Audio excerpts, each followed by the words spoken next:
And now, Tough Scene Cleveland with your hosts, Nick Wolf. I am the Prince of Parma. I was in the Nick Wolf Band, Pride of Ohio. A bunch of crappy bands that never went anywhere. Deff Jeff. I'm going to leave names out. God damn, a beer is $3. I'm imagining a big stuffed unicorn. That's going to be awesome. Dave Muzzlecock. If you're looking for me, I'm Dreamboat Pirate. I love pancakes. Well, I'm through with White Girl.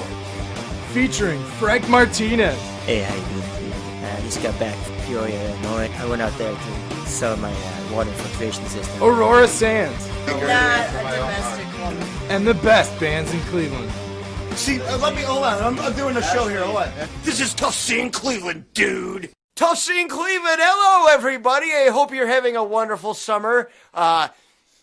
We are in between seasons here at Tough Scene Cleveland. Deff Jeff is with me. Yo, what's happening, Nick? Oh, gosh. You know, it's very sticky, very hot, very brutal summer. We are out of Ohio, though. We are actually holed up in Cuba. There's some, you can have a really good time when there's an insurrection going on. It's even hotter here than it is in Ohio. It's brutal. I don't know why we came to. What were we thinking? Well, we have business. That is none of your business, viewers. Listen, we got to pay the bills somehow, okay? If we have to resort to illicit dealings every once in a while with the Cuban government, or possibly the American government. I don't want to say anything. It is a great summer, though. You guys are all sweltering in Cleveland with the deer running rampant on you. And the 99-degree toxic attack. Yeah, just total brutal. Swelter, you just walk out, and it's just like, I'm sure, very sticky and just brutal like it is here in Cuba. So I'm glad that... you Clevelanders are suffering just like we are. We have more evolved mosquitoes down here in Cuba. They're like 3 feet long, aren't they? Well, they tag you first, and then they come hunting for you later. They're very brutal. Like 40 of them. Right, but some of them are so big, there's 40 Cubans hanging from them trying to get across the ocean to Florida. I'd rather be in Cuba than Florida any day with this damn Miami heat. I'm glad I got to miss that. Cleveland, I'm sure. Let's invade Florida and take that trophy one way or another. Yeah, we're gonna. I shouldn't talk about the plan. We were gonna try to dig up those missiles from the. Listen, Deff Jeff. Crisis. How dare you? And That's top secret, okay? Till the mission is carried out, we have to be careful about what we do. Sorry. Dave Muzzlecock is still biking around Ohio somewhere looking for Cedar Point. It's kind of hard to get there on bike, I would imagine. Right. he raised no money for muscular awesome. dystrophy. They hate him. They want nothing. They wrote him a cease and desist. Please have nothing to do with our organization anymore. But no, he'll get there one day. And how long does that take? Do you know? I mean, I don't. It should take a weekend. We still haven't heard from him. We don't know where he is. Oh wow. We at least expect like a wire or some sort of thing like that. We are in the people's bunker here. Aurora Sands was actually, sadly enough, she was raped by 5 individuals this summer, and she's recovering. What? Unlike Daniel Tosh, I will not apologize for saying that, pussy. Ouch. No, Aurora, she's fine. You can't rape the willing, okay? She's working her ass off. She rapes you. Right, she'll rape you. Yeah, no she doesn't. No, she did, actually, when we had her on. She touched me, Deff Jeff. Oh. It was awesome. I made her, though. I trapped her in the corner. Until I did. No, and Frank Martinez is busy. He's been scouring county fairs looking for the perfect pig lamb. And it's basically a pig that gets, meat like a pig, but it has lamb hair. So that you can make a sweater. Yes, listen, Frank Martinez is a very conventional guy. So we are here, we're basically bringing you the best of Tough Scene Cleveland. Yes. It's been a great season 1, Deff Jeff. Yeah. You have any thoughts on season 1? No. Deff Jeff, something's never changed. No, it was a lot of fun. We got to talk to a lot of cool people from around here in the music scene, and everyone's got their story to tell.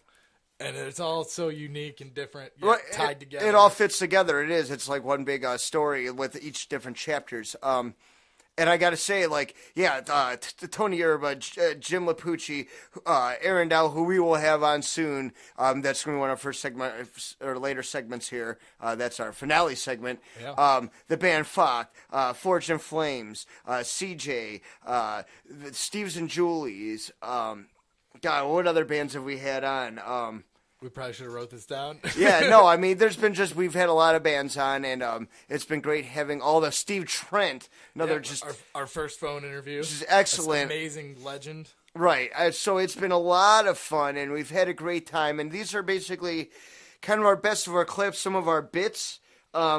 A lot of our stuff, like, definitely we have Tony Erba, we have a thing with Gary Kane and the band Focht as our future segments, but just kind of a whole mess of, like, things that we've done this summer, a sampling of everything. Yeah, we'll give them a little taste of the whole show. Right, it's like a chef where they do, like, a 9-course sampling where you get little bits of everything. Yeah, exactly. Right. Like the Bobby Flay of radio. So, Deff Jeff, what are we starting out? What do we got coming up in our first block here? Well, we're gonna check out the Fox segment. I wasn't present for that one. Hilarious segment. It was it was great. It is. Those guys were awesome. A lot of just really fun, and one of our more popular segments, and that's definitely why one of the reasons put them on there. But they were definitely a lot of fun and had a great time. Talked about sex ed with I think Aurora Sands was in there with us too, and she was talking to them about circumcision and how much she likes it, I think, or something like that. And we got to learn about other cultures. Yeah. And polka. And polka. We're great, and being in Parma, we're the orbiting spear of death is usually stationed at before it goes into orbit. We launch from there usually. A lot of polka. All the festivals around here have polka. Right. You can't avoid it. So, and we also, after that, we're going to have the Four Horsemen. We got some stuff, some footage from a guy that works at Burger King. Burger King had a run in with the Four Horsemen. Which, yeah. Everyone sounds a lot like me for some weird reason. I don't know. Maybe one of the characters. And then I have a product endorsement. And then we'll be back to get you through the rest of the best of Tough Scene Cleveland. There it is. All right, season 1. All right, we'll be back in a few. I am very happy to have with us right now a band, Focht. Right? Is that how you say it, Focht? Yes, that is proper pronunciation. Very good. It's great to see you guys. I'm glad we met in a dank, nasty room beneath Now That's Class. You guys had your caravans with you. There are fire jugglers following you guys everywhere. It's a weird scene. I don't know, your Euro stuff kind of freaks me out a little bit. But it's cool. How you guys doing? Good. Just had good Easter last week, big Slovak holiday, so now we're just recovering from the drinking. So right. Yeah, we don't worship Easter. That must be a Slovakian thing. I don't know much about that. We don't believe, the rest of us, nationality Americans and stuff, we don't believe in God anymore because we have computers. Yes. Do you guys, in Slovakia, do they have the computer, like it's the internet and everything going there? Or? Yes, we have running water too, so nice. Yes, the communists took care of that. But... No wonder the rest of the world hates us. But I want to have you guys out to Parma. But Deff Jeff, there's a bad case of something going on in his house. So we're here in Old Brooklyn, but there's still very good, there's a very good Eastern European kind of feel around here. There's children running out in the streets. I saw a goat over on Henry walking down the road. But so tell us about the band. What are you? How many pieces? What do you guys all do in the band? So here 4 guys. Introduce yourselves. Yes. So I'm Pavel. I'm Christoph Denis. Christoph Denis, you sound a lot like someone I know. And I'm Mark. And Mark, whoa, you're Mark. Hey, I'm Mark. What is this? I thought you guys were pure. What is this Americano crap? When he gets nervous, he talks like this. So all right. Now, are you Slovakian? You just learn really quickly. You went to our fine public education systems and got right. I went to Parma City Schools. Oh, that's why he talks so clearly. Okay. That's what they teach at Parma City Schools. Perfect compliment for linguistics.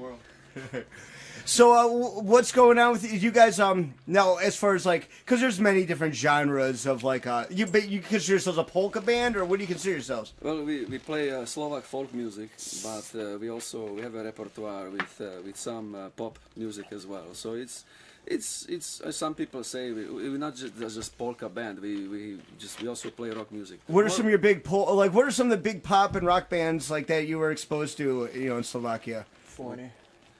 Yes, Foreigner's good choice. Yes. That was in like 2003, right? Hall When and they became big in there? Oates going further back. That was like your grunge scene in Slovakia, right? It was Hall and Oates that came out in the 90s and just changed everything. Now, where do you guys play a lot? Like, what are some of your, like, in this city, because Cleveland obviously is known for a big Eastern European following and stuff like that. You guys play a lot of big weddings or stuff, or? Yes, we play 50th birthday parties, 70th birthday parties. We had our first big performance at the Slovak festival for Cleveland last summer, and since then we are going to play a wedding in a few weeks too. So, do you like playing for the older audiences better than the younger audiences, or? We don't have a choice, really. Right. Whoever's there for the fish fry is who you're playing. Right. No, I mean, that's why we broaden the repertoire for the pop music, so we can play for people younger than Has there ever been a years old. coleslaw shortage-induced riot at any of your shows? No. Do you guys play late at night, or do you play like 4 o'clock usually? It depends. Sometimes 5 o'clock, but after we go to 11 o'clock sometimes. Get crazy. So. Right.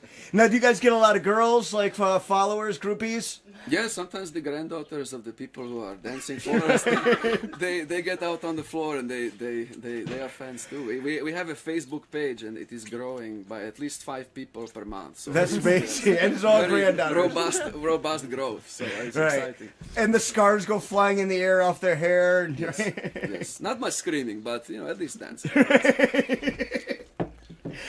Now, do you guys have to wear like a sheet when you're making intercourse? They like wear a sheet in between you, right? Or is that like a Jewish thing, right? No. Jews. Yes. Aurora Sands, our sexpert. Do you know anything about Slovakian love rituals? I've never fucked a Slovakian. Well, this might be your lucky day. Mark speaks great English, in case you ever know. No, it would be his lucky day. Exactly. You guys are. She's got a hankering. What's like a Slovakian version of Jungle Fever? Well, Communism fever. Perhaps with gypsies. Gypsy fever. She's got gypsy fever. I've already had a gypsy, and they were just not. So are you guys are legit, right? Like green cards and stuff, because I don't want any INS here. We already had the cops here earlier. No, we are. Some of them came here on musical scholarship, but others, they have work permits or were born in this country. How did you get here? Tell us a little bit about yourself. So. And how to pronounce your crazy name again. What is it? So, your first name? Your first name, yeah. Pavel Cisarik. Pavel Cisarik. Yeah, so okay. Cisarik. So, my parents came here from Slovakia, and I came with them. So. That's a harrowing tale. Yes. It kind of reminds me of.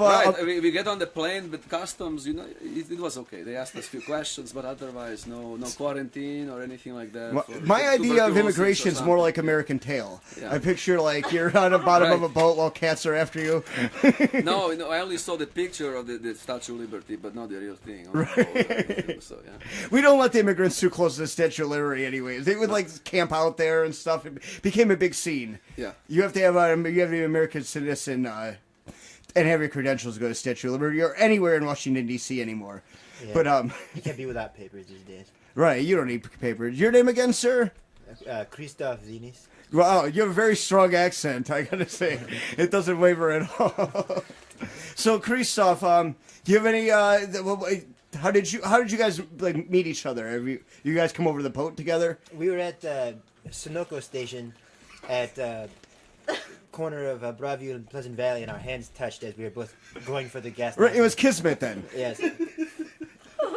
That's a beautiful story. Like it's kind of like when Harry met Sally. This setting is perfect time. It's the birth of our band. We don't put this on the Facebook, but we tell you guys. Right. Well, thank you for giving us the exclusive interview. You will not find this on Facebook. That is actually our tagline for now. Our Tough Scene Cleveland, which is confidential. Right. It's weird because most of our main resources are through Facebook, so it totally ruins everything. Hey, can I ask you guys a question? Of course. Are you guys circumcised? Our sexpert, Aurora Sands, she's our like sex expert on the show. Are you guys? She wants to know. That's personal. I'm the only circumcised member of the group. See, she's interested. She was talking about being interested in the uncircumcised earlier. So, can one of you guys take her behind a furnace? No. Let me just clarify that I've had uncircumcised. All right. I'm not a fan. Not a fan. Sorry, guys. Did you hate these American bitches, these stuck up, just because little uncircumcised? Why put up with extra work? I agree. Hey, listen, I'm gonna take her beyond the furnace. If I'm gonna spend some time down there, it better be like not too much work. It better be sanitary, You just gotta like fold it back enough. Why wouldn't you want to protect the sleeves?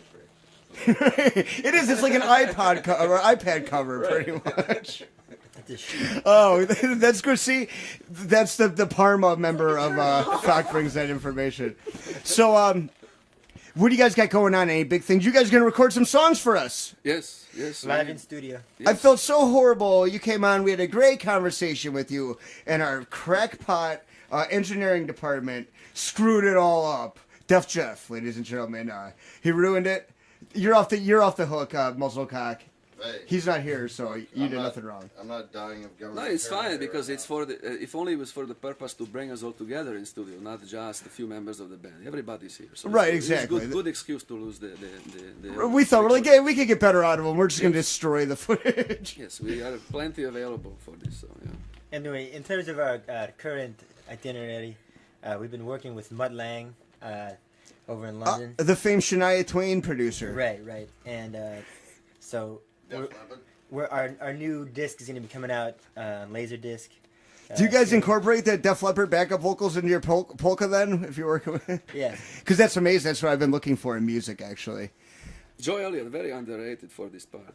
No, right. I agree totally. For you guys, it was 2007, right? That was when they hit in us.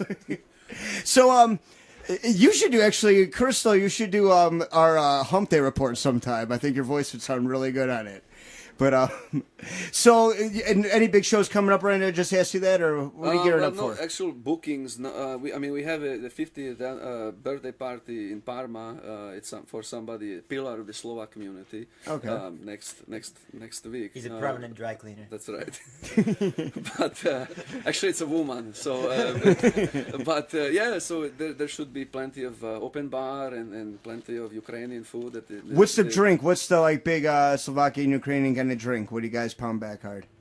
They have the best pilsners in the world.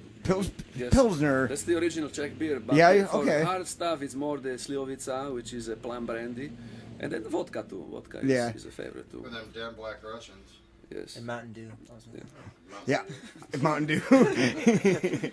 I'd rather drink all of that stuff together than Mountain Dew. But yeah, you guys drink great. I can't handle like the vodkas and like all that kind of stuff. So it's great. Well, awesome. I guess we'll just get to like getting you guys on there and hearing some songs here in a minute. I'm really excited. All right, Tustin Cleveland, we'll be back in a minute. We're going to wrap this one up. We're going to have some fucked playing here live in the studio. Hello, welcome to Burger King. Sir, you guys can't come through the drive-thru on horses. We are the 4 horsemen of apocalypse. We have come from the netherworld to bring the end of the days. We will go through any drive-thru we wish. Oh, well, can I take your order, please? Okay, what do you guys want? War will have suffering, destruction, and oblivion! I mean from Burger King. Can you stop the war shtick for a moment and tell me what you want? War will have a Whopper! 1 Whopper, and, I'd also like a 10-piece chicken tenders, extra sweet and sour sauce. Do not skimp on the sweet and sour sauce! What would you like, Pestilence? I will rain a horrible plague! Okay, enough, Pestilence. I don't even have time to go through with this right now. With the plagues and droughts and the suffering. Oh, you want a fish sandwich? A fish sandwich would be delightful! And a fish sandwich and, Famine, what would you like? Well, I would just like to say that as Americans take the poll this year, I would like to thank them all for supporting me, Alabama and Mississippi, and remember that America can... All right, Famine. I don't want to need the presidential Rick Santorum crap. You are Famine now, and Famine does not need to eat. You ride behind the rest of us and shut up! Will that complete your order? No. I must find the one thing I have searched the 7 dimensions for. Sir, this is Burger King. We have milkshakes. Yes, I'll have a milkshake. Please trot through. Hello, ladies and gentlemen. I'm Nick Wolf. A lot of people ask me, Nick, how do you keep up this busy, grueling schedule of putting on top-notch entertainment for all of us? That's simple. I use crystal meth. the award-winning drug that keeps my personality sparkling and my mind focused. I can go days on end without any sleep. Have you ever seen the show Breaking Bad? That show's hilarious. Your life can be just like that if you smoke crystal meth. And who has time for those annoying bowel movements? With crystal meth, I haven't had a bowel movement in over a month. And I love it. I'm Nick Wolf, and now back to our regularly scheduled programming.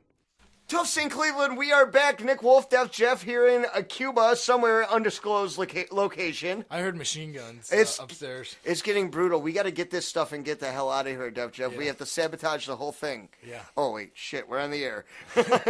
No, you are. This is the best of Tufts in Cleveland. We are on summer break right now, between season 1, season 2. We don't do things conventionally. We're going to break it up like TV shows.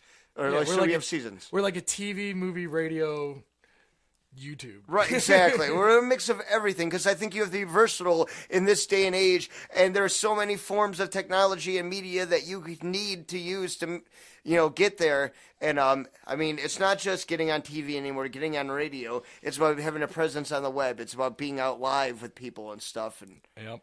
I mean, that's how you have to do everything. So that's definitely what we're about. Season 2 is coming up soon. We're gonna get it will be towards the end of the summer, close to the fall, when most shows start their seasons. Right. Breaking Bad can have their premiere. We'll let them get it out of the way so have nothing to compete with. Right. But as everything started up, we will, and we have we'll talk more about it later. But we are going to have a great season 2. Thank you to everybody that listened to us season 1, and this is just a little bit more stuff right here. Season 1. What do we got here right now, Deff Jeff? Pretty good stories coming up here with Gary from Fortune Flame. Right, he told some great stories, in particular his bathroom story. Right, because we wanted to get to the heart of he had a whole great interview that was awesome, but we felt the real important key elements to this discussion that we had with Gary Kane was when he talks about pretty much the most important thing on tour is pooping. Finding a bathroom. And I think, right. And as a show that we want to kind of appeal to bands, we want to be your dirt sheet in a way, eventually. I think you need to know the truth about everything. And I think a lot of you guys can agree that is definitely a very, sore spot when it comes to doing all that stuff. You want to poop in peace. The truth is funny. Right, exactly. And that's, what else do we have? Coming up after that, we got some testimonials. Okay, yeah. That's, well, we went out to pretty awesome fans there. We went out to a private firm. I did the narration of the commercial, but we actually went to a private firm and had them get a test group, and this is what they had to say. That's some good stuff. Yeah. And then we got the Go Sell Ya video after that. Okay, and this is the last thing that ends before we come on again here is, our Go Sell Ya video. It's basically my response to Guerrilla Music. They did a recruitment video for Battle of the Bands, and it pissed me off, so we did a video. I think you're going to be able to see the whole video, too, if you're watching this right now on YouTube. On your screen. A lot of our stuff is just static pictures, but towards the end, there are a couple clips that are actually video. One of our breakthrough technologies that we constantly keep breaking through here on Tufts in Cleveland. Yep. So sit back and enjoy part 2 of the best of Tufts in Cleveland, season 1. I could not find a good bathroom, dude. I had some weird stuff happen in Tempe. I was we were at the clubhouse, and I go walking down the street, because their toilet's like a prison toilet, and as soon as you open the door, there's no lock. The whole club's waving at you basically. Right, You're right. Just sitting there shitting. But so I walked down to this 7-Eleven, and there's this Native American guy who has no eyes. He has no eyes. Right. And he's sitting Indian style. Seriously, he was. Was there a house up the street that was haunted by ghosts? And he was selling bald eagle feathers. Whoa! I'm telling you. See, that's what tour's all about. Hold on, it gets better. things. So, I go into this little convenience store, and there's a sign on the door that says if you buy something, you can use the bathroom. So I'm like, right on, I'm gonna go buy Rockstar Lemonade because I've had 2 hours of sleep and I definitely need something to drink, and I'm just exhausted and I cannot wait to shit. So I get, to the counter. I'm thinking this is a total scam because any club that doesn't have a bathroom, the next place that you're going to go use the bathroom is next door. Right. So if you're that place next door, you just say, hey, buy something, and you can use our bathroom. Right. And then you can always pull this card, which I think is what was happening over there. The guy's like, oh, yeah, dude, I don't have the key. I'm new. I'm thinking, sure you are, right. dude. So I continue my journey, go down farther. They don't trust him yet with the bathroom key. Yeah. That's a prized possession, dude. You don't want to lose the bathroom key. So I go down the street, and I find this really odd. It's almost like a strange Olive Garden sports bar. That's the only way I can explain it, man. It's very weird. So I go in there. So delicious salad and breadsticks and sports. Yeah, basically. And you might get the UFC fight in there. You know, enjoy your pasta with the UFC fight. But so I go into the bathroom, and it's like this like piss yellow, bright, bathroom. And I pay really no attention to the writing on the wall. There's some writing on the wall in there. And I'm just doing my thing, man. I get up, I'm washing my hands. Door comes kicked in. Poof. Where's the blood? I'm like, what? This guy's got 2 gloves on, spick and span, all that stuff. He goes, where's the blood? And I'm like, what blood? What? And I'm thinking, like, what the hell? What is this about, man? And he goes, look at the wall, man. There's blood on that wall. And I'm like, holy shit, there is blood on that wall. I thought that was Sharpie. So there's, like, something sprawled in blood on the wall. And I totally regret to this day, like, not taking a photo of it. But I didn't get to read it because as soon as we noticed that there was, like, this huge, like, some kind of weird cryptic message on the wall written in blood. He goes, he goes, look down there. And right where the toilet bolts in, there's just this mound of, like, chunky blood and heroin needles. Oh, and I'm like, holy shit. So I run back into the van, get completely naked. And you're just dude, crawling with I get out germs. the baby wipes, and I'm just like, I'm going in between my toes, back of my legs, my every part of my body. It's like the crying game. Just yeah. Dude, there was so many stops like that. Because that's what you take for granted it's bathroom and eating at nighttime. Yeah. You become fearless. You're fearless after 2 weeks. You're just like, if you don't sleep, you'll do anything. And then if you don't even care about bathrooms. But I did have another funny bathroom thing in Georgia where it was like this little shack. It looked like a little cabin, man. I open the door. There's a guy with a shotgun, literally, and he's got the like the like deer antlers and everything on the wall. It looks like something out of Texas Chainsaw Massacre, basically. Right. And I'm like, dude, do you guys have a bathroom? You're my fave. Yeah, so I'm like, I'm gonna go out to the side, use the bathroom. I asked him about the bathroom. He's like, go to the side, use the bathroom. So I'm like, all right. So I find this little door, and it has like this little sign that says out of order. I'm like, great. So I go back, and I'm like, dude, out of order. And he's like, oh, just go on, push on. He's like, go on, push on in. So I push on in, and there's just a mound of leaves. There's no toilet. There's leaves, dude. So I'm like, holy shit. So I'm actually like I'm like shoveling the leaves off the shitter, and the only thing that's going through my mind is like, God, wait a minute, the kids are playing. I'm thinking like, is there snakes in here? Are there spiders? I don't know shit about like Georgia really, but I don't know if there's any. I'm sure it's crawling with venomous stuff. Totally. I mean, it's Georgia. It's like that's kind of what I'm thinking. So as that's going through my mind, and I finally get it cleared off, I start to like get ready. I'm like about to pop a squat, man, about to sit down on this toilet and do some work on it. Door comes swinging open. Guy's like, oh! I start screaming. He sees me. And this is a different guy, just some guy who's getting gassed. And he goes, oh, I'm so sorry. I'm like, hey, no problems. I'm gonna do this. Are you in? I'll be real quick. This ain't gonna take long, buddy. I've been holding this thing for 14 hours. I just shoveled 4,000 pounds of leaves. Yeah, I'm like, dude, I've been holding this thing for a minute, man. No worries. I'll be right out. Door opens again. Right after he closes it. You in a band? And I'm like, yeah, I am, dude. And at this point, I'm just going, it's just, dude, there's no holding it back. And then he closes the door and talks to me for 20 minutes, man. Outside the door? He was in some, like, bluegrass band. It was, like, super interested, and the rest of the guys were getting gas and everything. He must have saw, like, the tour lanyard or whatever. So him and his kid are outside talking, and it just was really, it was awkward. Time to bond, yeah, it was really awkward, because I was, like, really like, man, this guy... It hit me afterwards because I was answering. We were having a full-on conversation because I didn't really care. But afterwards, I was like thinking, like, man, that's kind of odd, man. Talking to a complete stranger through a door as you talking should. to someone who's taking a dump. Yeah, but I was like, you know what, though? They're friendly in the South. Yeah, it's the South, man. Yeah, see, your northern attitude. You're so up and you think you're better than everybody else. You can't talk to some guy while you're taking a shit in a pile of leaves. It was just funny, man. Two like barge-ins like that were. It was like back to back almost. It was weird. I would leave. I'd go home because I take my going to the bathroom very seriously. Yeah. I don't like anybody being anywhere near me at any time. I would have just hopped on a Greyhound and said, "Screw you guys." We were in Toronto. This is kind of like left field, but I'm cruising around the stage, big stage, and I'm piecing it up. I'm talking to the crowd, and I got my foot on one of the wedge monitors, and I hear out of the back of the crowd, "You selling hot dogs?" And my zipper's way down, dude. It's just like burst open, and I look down. I'm laughing, man. I'm just laughing. Like Like heckle, it wasn't even a heckle. Right, 'cause it it was was true truth. advice. Dude. It was good, like, truth. they had your You know, back. so I just zip it up, man. I talked to him. It was so funny, man. I can't remember what I said to the dude in the crowd, but he ended up buying merch, and we were bullshitting all night. It was hilarious. That is why Fortune It Flames was the is weirdest big shit. hit. Oh, yeah, it was amazing, man. Free hot dogs. That's how cool Canada is, Dan. They're helping you out, you know? Right. They're like, look, dude. Oh, yeah, Gary Kane, Fortune Flame, that's awesome. Hello, I'm Nick Wolf, triathlon contestant, whittler, and host of Tough Scene Cleveland. Here at our corporate headquarters, our phones are ringing off the hook. It seems you wonderful people can't get enough of Tough Scene Cleveland, your only source for real underground rock and roll and comedy. Don't believe us? You probably shouldn't. We're all pathological liars. But you can believe these words from our enthusiastic fans. I can just leave my kids home alone by the computer for hours, and they just love to listen. Thank you, Tough Scene Cleveland. Yeah, so like Tough Scene Cleveland helped me get on methadone. You know, like on that needle return twin spin Mondays, like it saved my life, man. Every once in a while, they almost seem like they know what they're talking about. I don't totally hate Tough Scene Cleveland. Oh my God, they're so hot. They're Hispanic, aren't they? Since I started listening to Tough Scene Cleveland, I almost never go on violent rages anymore. As you can see, people are going wild for Tough Scene Cleveland. And we will continue to bring you all the best the Cleveland music scene has to offer. Tough Scene Cleveland, your only source for real underground rock and roll.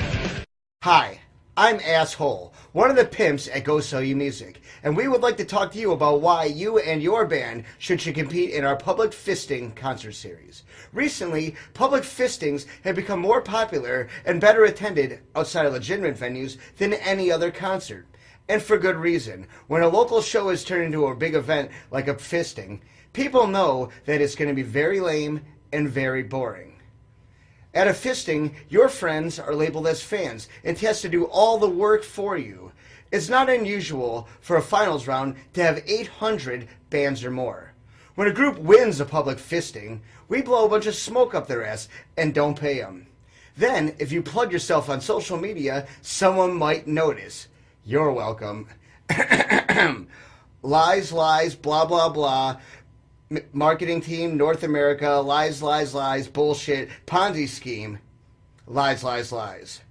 And you can put it on your bio, because we all know how important that is. I'm Asshole. Contact us so we can fist you today. Come see the Nick Wolf Band Friday, June 8th. Now that's class. Oh, all right. Everybody, once again, please help us. We need to find a way back to the United States. This is Tough Scene Cleveland. Nick Wolf, Deff Jeff. Yo.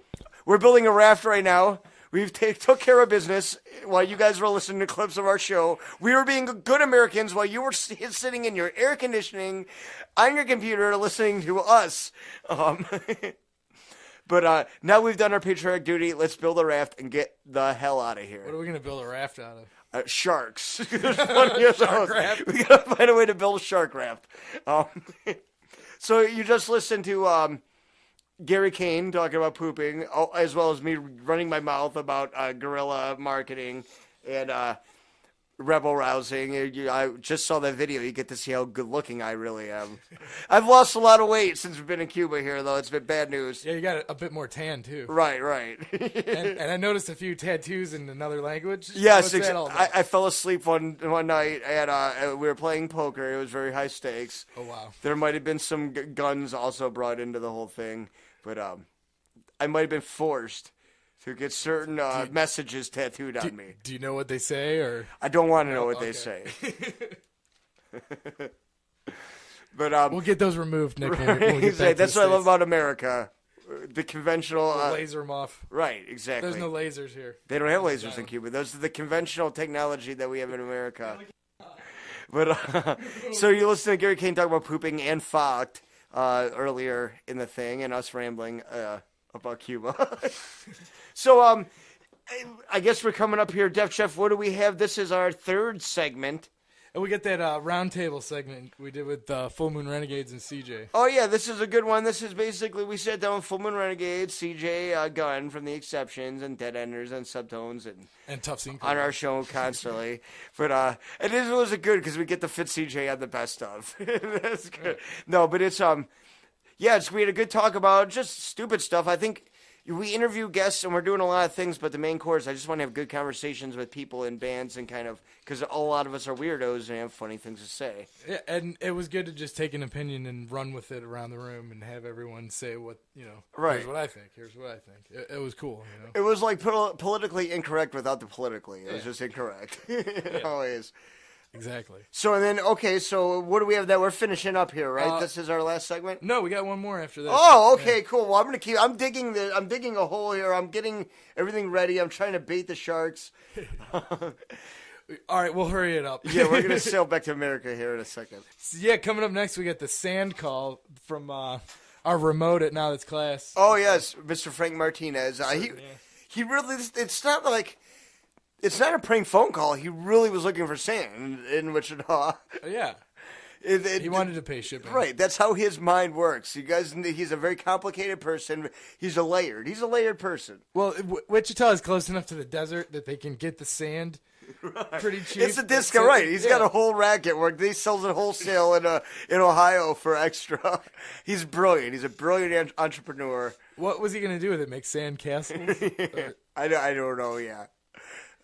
But so yeah, it's a little quick clip right there. It's pretty fun. And we'll be back after that. Great discussion with the Full Moon Renegades and CJ Gunn. Guys, one of our things I want to do when we end here, we've had a lot of talk today about Neil Diamond, Robin Gibb, Marky Ramone, Axl Rose, everybody. The kind of theme of the show today, I guess, has kind of been aging rock stars, I guess, in a way. At least in some. CJ Gunn. For a minute there, I thought I missed the news Neil Diamond died. Oh, and well, Neil Diamond got married, actually. Again? Yeah, again. So he doesn't stop. Well, women love Neil Diamond.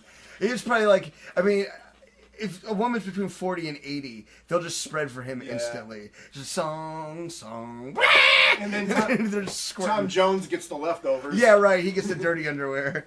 But I want to ask you guys, and we'll go all around. Deff Jeff, you can be included in this too. Right.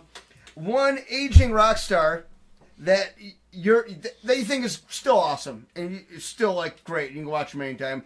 And then one aging rock star, who do you want to see die? Who you just wish should be done? Elliot, let's start with you. I'd have to go for an aging rock star. Would definitely be probably Mike Patton. Just everything that guy's done, I've always been a big fan of. And he's definitely versatile with all the different bands he's done too. He's like the Johnny Depp of singing. Yeah, he really is. Wow. I think Angel Dust is such an underrated. At Faith No More follow up to that album. Definitely. And then Dead would. God, I cannot wait for the fucking day that Axl Rose dies. But that also means I'm gonna have to hear Guns N' Roses every single day for. Right, it's a mixed bag. Yeah. So, I hope he dies, but in a way, I kind of hope he doesn't. Well, his career's dead, so he's halfway there. Yeah. All right, let him stay in purgatory where he is. Let me go next. All right, Tony Iommi. Tony Iommi from I hope Sabbath. he stays alive. I mean, that guy's fucking unoriginal, And who should die? Eddie Vedder. Eddie Vedder? What? Really? I'm so sick of Eddie Vedder. Now, do you think now, or do you think that in the 90s? No, I actually like Pearl Jam back, when 10 came out, and there was good songs in that, but it's just kicking a dead horse. Yeah. Just go away. Deff Jeff is done with. I was gonna say someone from Dream Theater, maybe. No. CJ. I think one aging rock star that I wish would die, but I'm kind of fearing the day he dies for the same Guns N' Roses principle you have, is Bono, U2. Oh my God. They're gonna have like parades in every city when he. And I'm gonna rain on every parade they have for him. And one, I have to say, the one I think the most of would probably be like Slash or somebody like that. I don't know. Someone who stays consistent and still performs for his fans, unlike an Axl Rose who just hides. Someone who's still out there making music. Every night, every week. Somebody that's on every single thing. Every commercial, every... and not to forget... Well, he can't die. Right, he can't die. He's he's immortal. Your parents made him up in the first place. Yeah. Doom Buggy. I'll go with the typical one here. The Nuge probably needs to get taken out. Thank you. All right. I mean, good call. He's been a joke from day one. Yeah. I don't know. Most of my influences are already dead. Right. I know it's true. So nobody. No, I can't really say. You're not into any of the old guys still rolling out doing their thing. Not too many of them. Well, I'd say Alice Cooper. That's a good one. He's still. I know he did a show here recently for like $15, and his shows are usually cheap and stuff like that. He hasn't sold out. You know, he doesn't really get in that huge spotlight, but he still maintains his status. Right, he's always and regardless of his political or religious beliefs, he leaves it out of his music, and he makes it abundantly clear that it is his alter ego and that it is not Vincent Furnier. Right. That they're like two the totally different people. He's still making great exactly. albums. Yeah, he's always been Alice Cooper. Never really tried to change any outside of that. Imagine if he did like a rap album. Yeah, right. Well, he's done like he's done punk, he's done country, like show tunes and stuff. Just he does everything. So it's like he has like 30 albums or something too. Like nobody's even like heard of him. That's the other thing. Like some of like my favorite album by him is like Flush the Fashion. Oh like, Zipper Catches Skin. What's that? How about Zipper Catches Skin? Yeah. Or Special Forces. Like albums that nobody. You talk to anyone, nobody knows what the hell it is. But one that I'd like to die would be Lars Ulrich. Oh, that's a great one. Yeah. I think he's like Sharon Osbourne, but for Metallica, he's just ruining it. He really is. Yeah. And music. And he sucks. He's not really that good anyways. Other guys are terrified of him too in other bands. He's like the mafia for music. Mine, I'd have to say this could be. Although I hate the band he's in, and have always hated him, I gotta say Little Steven from Bruce Springsteen and the E Street Band. I gotta even say Bruce, even though I'm not a big fan, the guy still, after all these years, shows up in his city, and it's the biggest thing going on in the city that week. And I guess as far as Little Steven goes, this guy was with this band forever and can rest on his laurels for just being the guitarist of the E Street Band. He never tried to be bigger than the E Street Band or bigger than Bruce. He knew that Bruce was the man. And but he threatened to take Bruce out on The Sopranos. Well, that's true. Yeah, right. But he's gone on and developed himself as a TV guy radio and now shows. he's doing the Netflix. The first Netflix original show, Lilyhammer, is his. Like he's in it and stuff. Nice. He's also like with he did what was it like Hunger, like the big concert for like in the Live Aid or whatever. Not the Bob Geldof one, but the other one. Farm Aid? No.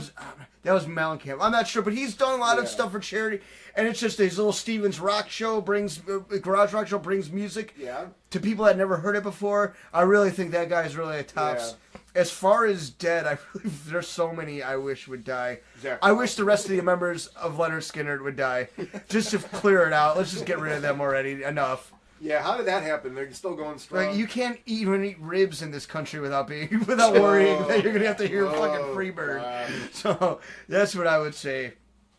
So guys, anything you guys want to say before we get out of here? No, yeah, we're all everyone's about to fall asleep here. Full Moon Renegades, Mr. CJ Guy, the Exceptions, Deff Jeff. I am Nick Wolf. Thank you everybody for tuning in. We will see you next week. Tough Scene Cleveland. Connect me with sand. What? I'm looking for the sand department. A Santa closet? No, like, sand, the kind of thing you put in your foundation. Sand. I don't know what you're saying. I still can't hear you. It's my fault. I'm sorry, babe. I'm looking for sand. Like, even like quicksand, playing sand. They get it in 10-pound bags. Yeah, sand. Oh, okay. Sorry. Hold on. So at Tough Scene Cleveland, Frank Martinez is on the phone with Kmart purchasing some sand. We'll be back with you.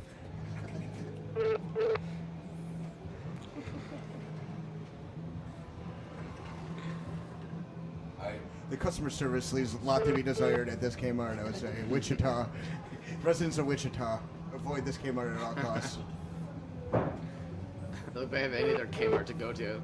They're patching through to India right now. The residents of Wichita are confused as to where they can go. Hello, my name is Fred. So I am Nick Wolf. This is Tough Scene Cleveland. We are back with you. We are in progress of Frank Martinez calling Kmart and buying some sand.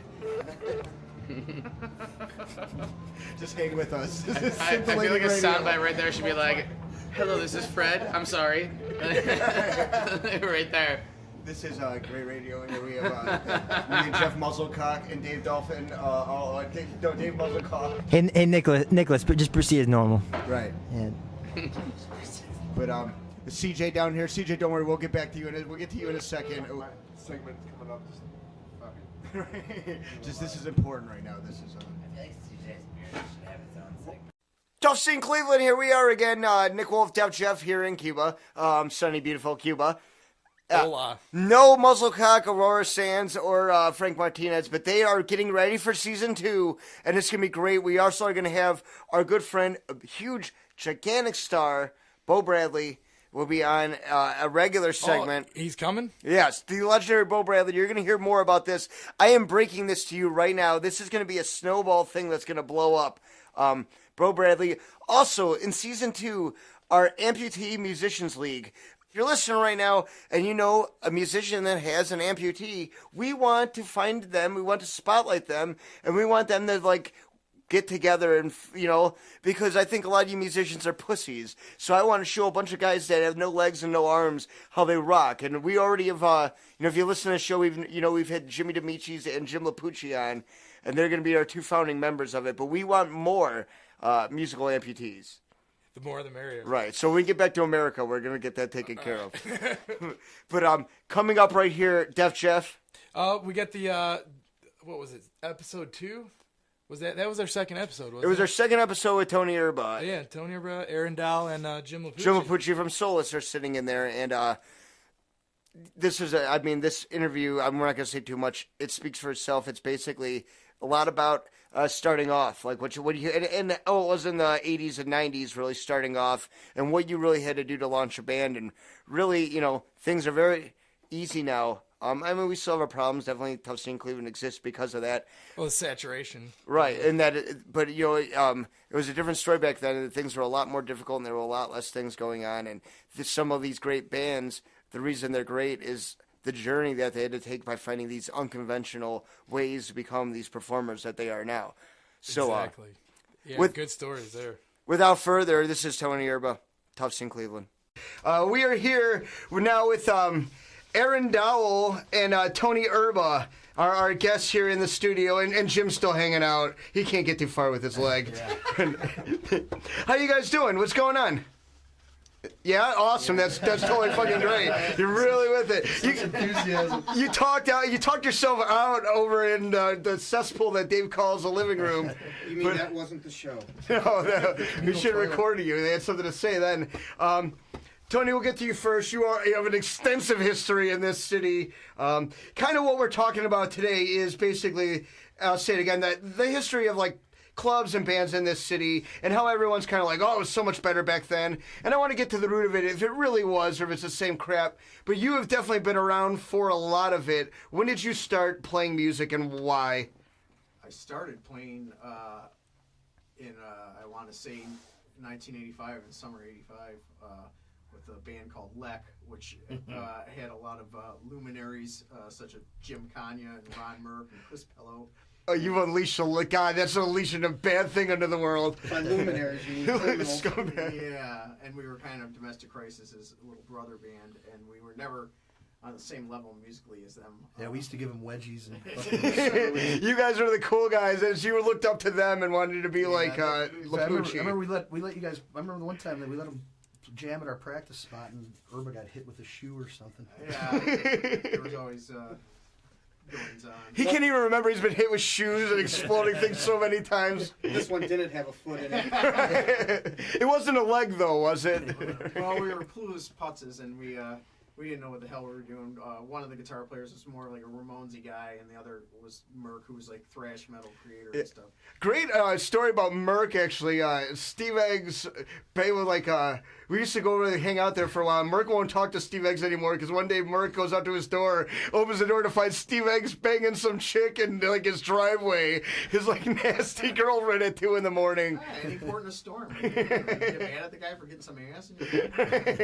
Well, it's kind of hard to do. Everyone wants Steve Eggs banging abroad in their driveway. Well, I think every 40-year-old knows what it's like when their dad, is home and they can't bang a girl in the room. At least he wasn't banging a dude. Right. That was the shock. That's why you have to call bullshit.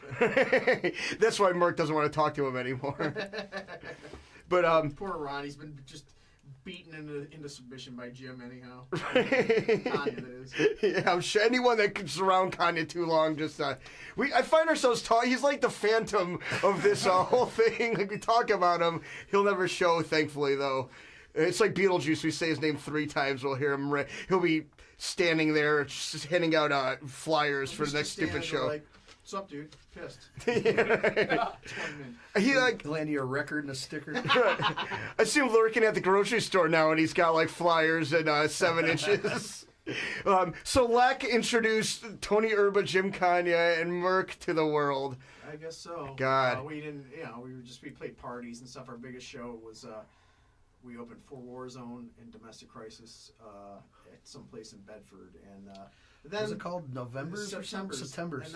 And that's how long it was open. Was for September. It was a nice club. It was about as big as Flash's. Yeah. And it was a huge show. There was like hundreds of people there. So we were like, this is great. But then someone trashed the guy was apparently a taxidermist, and he had this backstage room that had elks and mooses and shit mounted on the wall. Warzone, these fucking crazy skinheads from New York City got loaded, trashed the place, and of course it's like, we get the blame for it. So yeah, the guy, I remember he called me at my house at like 3 a.m, and he's like, "Did you guys trash our?" I'm like, "What? You wouldn't even let us in there." And I think that was a shit show too. That some hippie was like handing out acid. So I think I was on like 2 hits of acid. Putting you guys in a room like that is like telling me, he's like, "What did you do to my taxidermy?" I'm like, "What?"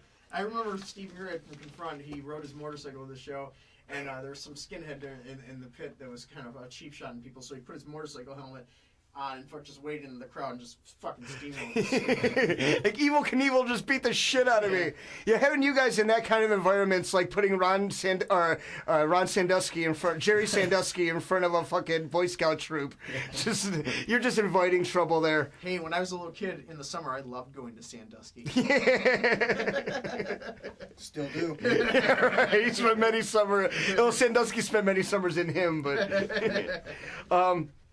So were things a lot different then? Like, because back then there were some great places, but there probably wasn't the saturation where as many places that were open for a couple of months they can play. And you talk about doing parties. Was that kind of like really kind of the cornerstone of playing? Is just like getting friends together and finding a place you can play and just... Well, I thought it was cool because back then you'd still play, there was still... It seems like no one has house parties anymore. And back then that was like the big cultural thing was so-and-so's having a party. And they might have bands. And also, the big thing was, like, a big goal to reach for was making a demo tape. Now no one makes demos anymore. That's, like, a thing in the past. And there was, like, clubs that were open, like, maybe a year. They'd have a year or 2 run. And then be on to the next club. Because always one would open and one would close. Because you actually had to get into a studio then. It wasn't like now where you have Pro Tools or whatever. There was, like, 3. There was Beat Farm in Beechwood. And then there was... Mars? Yeah, but he had just opened. Park, right, yeah. He had just opened. Yeah. So before that, it was like making a record, even a demo was kind of like an unattainable thing. Yeah. It was like, well, only like, these guys who were 30 years old can make demos. All studios were like $150 an hour. Yes, and they had, it was the same story you heard a million times. Well, the guy was into the Dead and stuff, and he had no idea never heard of a stream band like this. The guy's telling you, well, we're going to put some echo on your vocals and stuff, and they had no idea how to do heavy or fast music at all. Right, and you're like listening to them because it's their studio, like, all right, they should know something, and they're just totally just... the same old bullshit. Now it's like no effort to make a record. That must have been a long time ago if it was a time in Cleveland and Billy Morris didn't own a studio. Yeah, it was, the first place I ever recorded was the original Mars, but he had just set up shop there. He was in back of by the Revolution over there. I just like to think of a great day when Jim Kanye couldn't put out a friggin' 7-inch every 2 months. That was back when Jim Kanye, well, I guess he still had 7 bands back then. The same ones. Been that way. Yeah, he had Schnauzer, Schnauzer, Lex, Sanhedrin. Yeah, well, actual bands. Lex was the only one played out, and then he had like what was that band he joined with? Colleen Clory was in the band. Demigods. Yeah, right. I think he actually played out with them. So we're talking like mid 80s here, or I started early playing in '85, and then and then we lasted till like late in '87, I think. Now, did you see like what this city could like? Was there a chronology of like, because I know by the time I kind of like got into it later in the '90s, there was already like kind of a thing had passed where there'd been a lot of people into it, and it was kind of a cool thing, and things were running wild. Did you?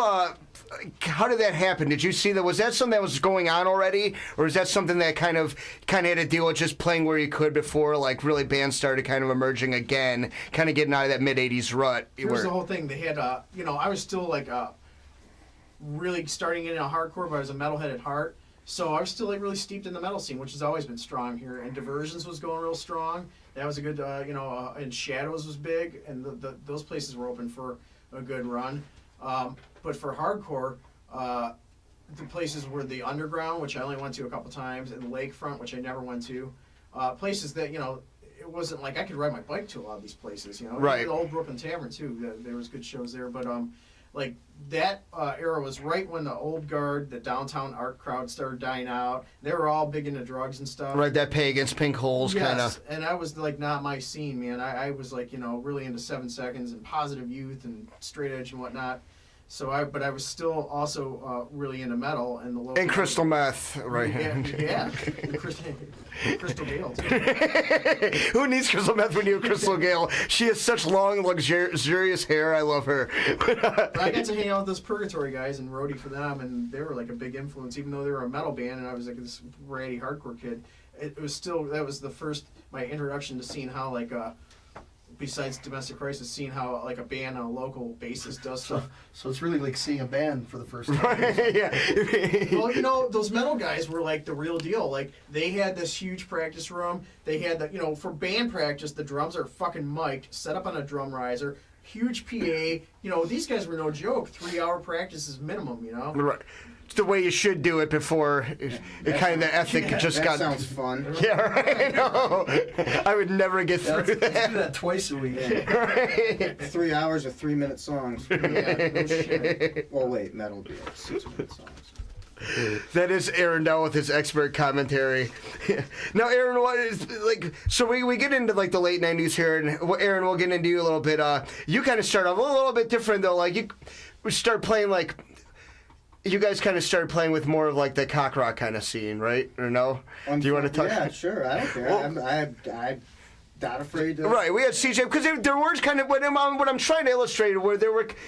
As things kind of got rolling, it kind of split, and you had everything kind of had a life of its own. The hardcore scene was at least me, I have the perception that there was almost more integration earlier, to where there'd be hardcore bands, metal bands, whatever, playing on the same venues and stuff. And I feel like at some point maybe things got strong enough that all these different kind of groups got their own scenes.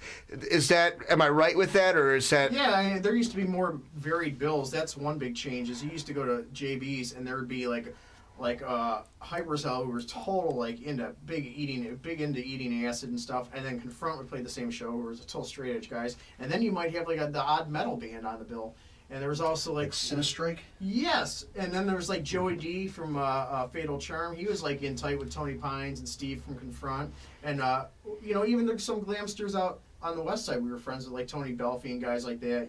Right. We weren't like exclusionary assholes at all. It was too small of a scene to afford to have that. Right, exactly. Listen to Tossing Cleveland or you're gonna die. Listen to Tossing Cleveland or you're gonna get raped. 'Cause if you don't listen, then some man will break in and rape your ass. Listen to Tustin Cleveland or you'll shit like a pancake. There's robots in your brain and they're telling you to listen to other things. All you need to do is stick a fork in your ear. Listen to Tustin Cleveland or they're gonna cut your pecker off. Listen to Tustin Cleveland or they're gonna sew up your box. You will lose your reproductive organs if you don't listen to Tustin Cleveland. Listening to Tustin Cleveland will help you be very fertile and virile. Listen to Tufts in Cleveland, or the economy's gonna crash again. Listen to Tufts in Cleveland, or the Dow Jones is fucked. Because it's like the 20s, and it's so goddamn funny. You won't lose everything you own if you listen to Tufts in Cleveland.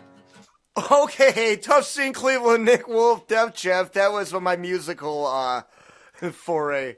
Your musical smash hit. Yeah, that's my first hit. Looking Destroy to get Billboard. Yes, Sony. Whenever you want to pick me up, I'm available for negotiation. Once you get back to America. Right, exactly. Well, we got to get out of this filthy communist cesspool real quick. But we are in Cuba. Dave Muzzlecock is riding his bike around Ohio. We have no idea where he might be in Michigan by now. He wouldn't know the difference. No one can understand him no matter where he goes. So he's up in Quebec, French Canada. He can't ask for directions. What? What are you saying, man? Why are you wearing a pink helmet and skinny shorts? But Aurora Sands is busy being beautiful somewhere. She's getting ready for a lot of great tips and stuff like that, sex tips for a new season. And Frank Martinez, he's scouring the world, looking for the best flea market in America. So that was Tony Erbo was before that, and that was a great segment. That was our final segment here. We're gonna wrap it up, but before we wrap it up, before we get on that shark raft to Cuba, we have 15 sharks all lassoed together. Then we're gonna ride them like friggin' lions or horses. See, I thought they were like dead sharks. Oh, that were no, using no, their fins as an they're oar. alive, dude. In case if customs messes with us, Yeah, that's true. You're Or- not gonna mess or with pirates, right? yeah. It's gonna be a legion of sharks. 10-headed shark raft. Right, a shark cavalry, basically what it will be.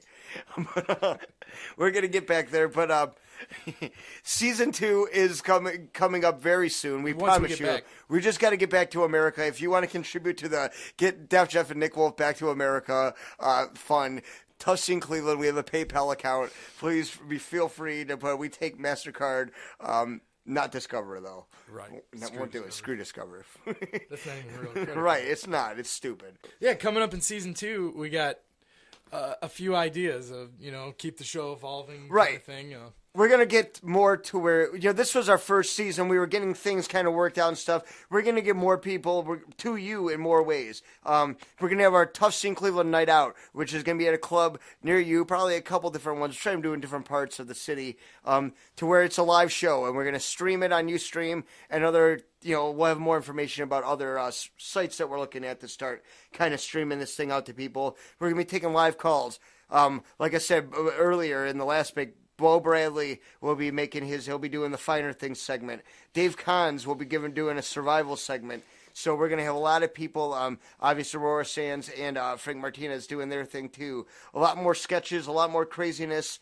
I am not a student anymore. I have learned. It's been a great year, but it's time that we step it up. A lot more bigger bands. Oh, we're going to get out there to the clubs and talk to the bands as they're playing. Right before they get Right on on stage. Right on stage. We're going to interrupt their shows.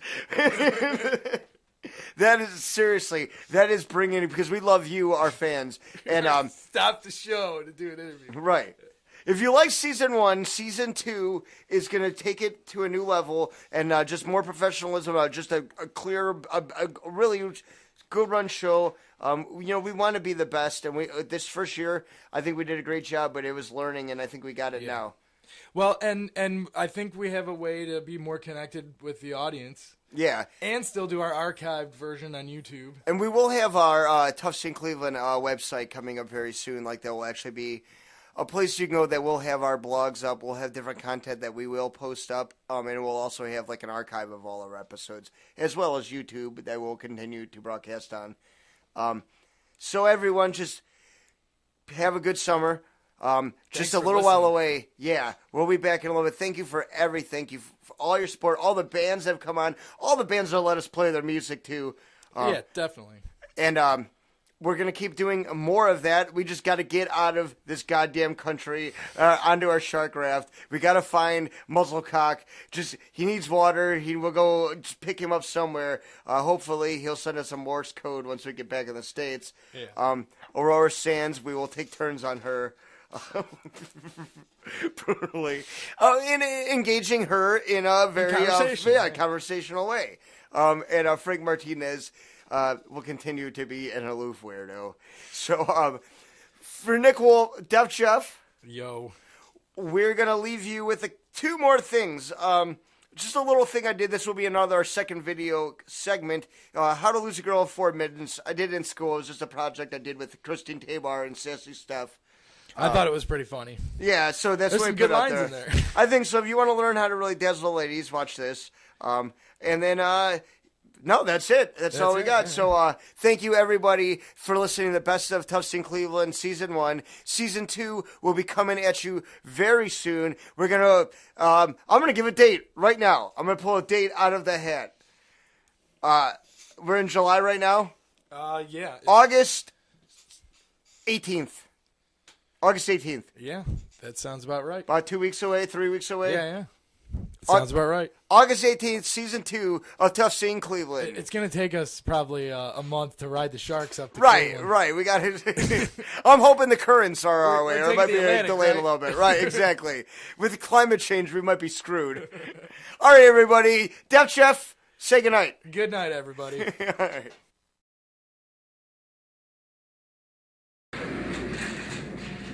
Baby, baby, baby, baby. How'd you like to get all up in my space? I like your face in my book. Girl, I tweet you all day. Want to go out sometime? No. While you're down there, how you doing? Good. How are you? Good. Is the air conditioner broken here? Because I'm feeling pretty hot. Does he come here often? I work here. Hold on, security! Security! This woman stole my heart. Lesbian. So, you come here often? I'm in Chicago. Do you enjoy seeing hairy naked men cry after sex? Come with me, you will. You're such a creep. Hey, is some Magnum condoms in there? I'm not just gonna sit here and wait and like act like nothing ever happened. But yeah, I mean, if you want to do something, I get out of class at like 5:30, so.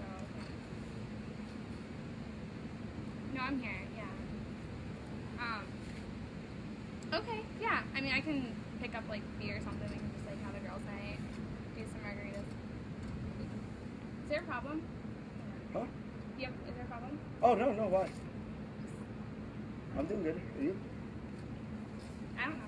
There's just some guy like freakishly staring at me. It's really weird.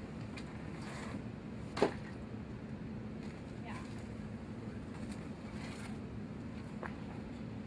Oh my god, this is disgusting. What?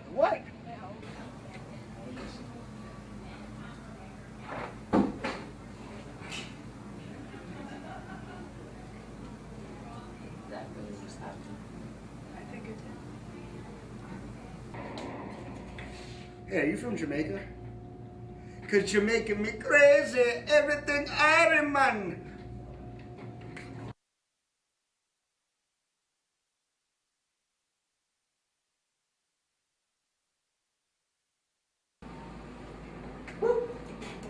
Got me all wet. Exactly. I think these for you. From my face. And she's not even that cute.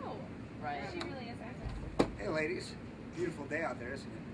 Yeah. Mm-hmm. So I got one question. Who wants to give me a rundown? Ew. That's absolutely not happening. Can I ask you a question? Sure. And the other guy came in. Got milk?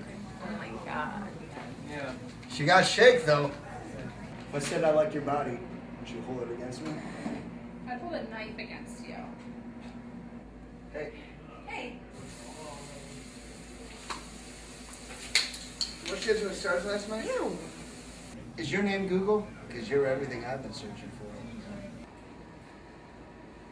You know how fat that stuff would make you? I may not have gotten your virginity, but can I at least have the box it came in? You wanna, like, I don't know, go out this weekend?